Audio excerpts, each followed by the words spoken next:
Hey guys, we're here at Sunset Church of Christ this Sunday morning right before worship is about to begin, and it is the perfect backdrop for today's video, 4 hacks for leaving church energized.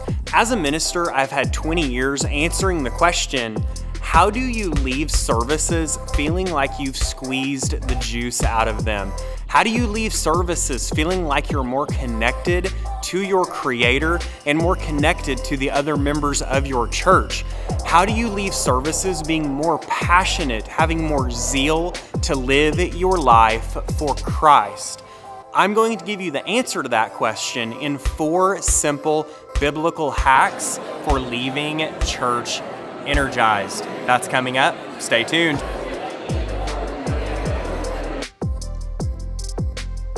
Okay, so the first hack to leaving church energized happens before you ever get to the church building, and it is this. It's pretty simple. Pray that you leave church energized. Prepare by prayer. You can think about it like this. Hosea would say that you need to break up the ground so that while you search for the Lord, when He comes, that you would be able to receive His showers of blessing. And that's exactly what we are doing. We're wanting to break up the ground. We're wanting to get rid of all the disturbances that come into our minds. We want to interrupt the patterns of daily life so that we can be present, so that ground is fertile. Because when we come into the church building and we are with the church, we are seeking the Lord. And we want God to bless our time.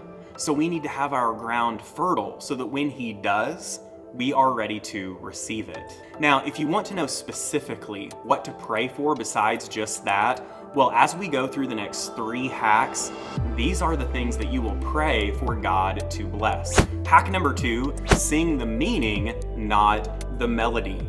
I cannot tell you how many times I've gone through an entire worship service, and at the end I realized that I was never praising God. And if you read Psalms chapter 100 verses 1 through 4, David so eloquently puts that whenever we sing to God, it is praise to God. It is a conversation with God in praise, and we thank Him for all the things that He has done in our lives. And we enter His courts, we enter the temple ready to be in conversation with God there.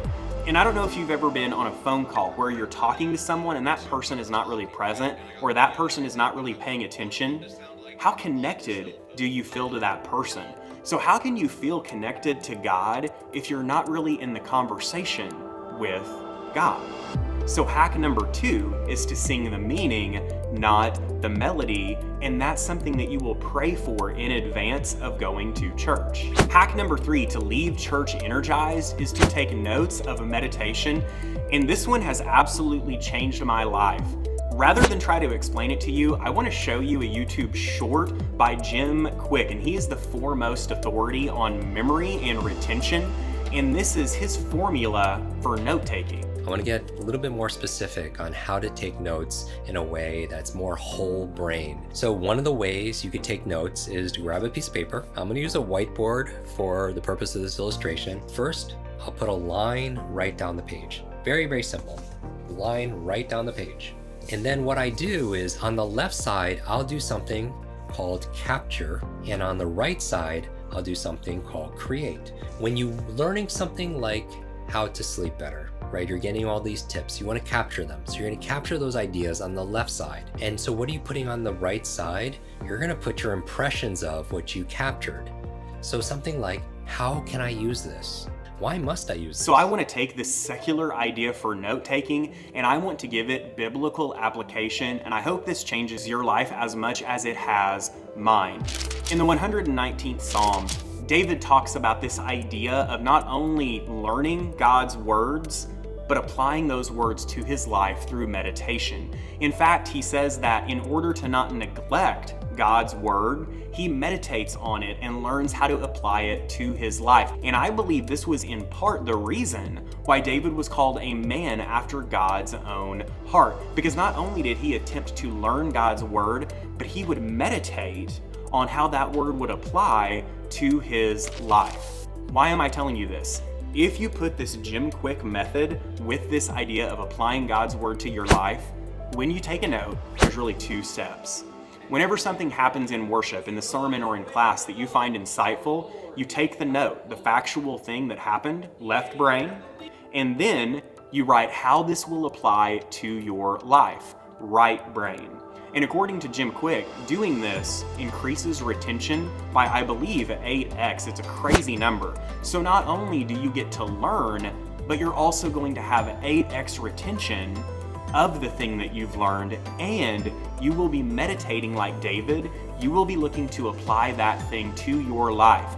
Now imagine going home after a day of church and looking through those notes throughout the week and meditating on them and attempting to apply them to your life. Just how much more juice would you squeeze out of that time where you're listening to a class or listening to a lecture or listening to a sermon or a talk from God's Word? Before I give you the 4th hack, if you have found this video helpful, would you hit the like button? If you'd like to see more Christian content go out there into the world, please like the video, please subscribe to this channel for more content like this, and it will tell the world that people like this content and they want more of it, and that tells the algorithm to put it in front of more people. And now, hack number 4. If you want to leave church energized, look to energize others. And I don't know who to credit this to, but there's 3 different ways that in a service that you can look to energize others. Number 1, look to greet and energize a member of that church that you know. Number 2, look to greet and energize that member, that person that you have seen before, but that you don't actually know. And number 3, look for that guest, that person that is probably a guest that you've never seen before, and introduce yourself and uplift or encourage or energize them. Now, there's one caveat I have found to this rule. I would rather choose quality over quantity. So if I get into a conversation where I can see that I am serving and energizing this person, then I would rather stay in that conversation as opposed to checking all 3 of those off of my list. But what this does is it allows us to be in service mode. It allows us to not be thinking about ourselves and what we need, but to look to the needs of others and to uplift and encourage others. And if you feel like you've done that, you can leave church just by doing that more energized, because that energy is infectious, isn't it? If you use these as a checklist, I can guarantee you will leave church more energized than you normally do. But what have I missed here?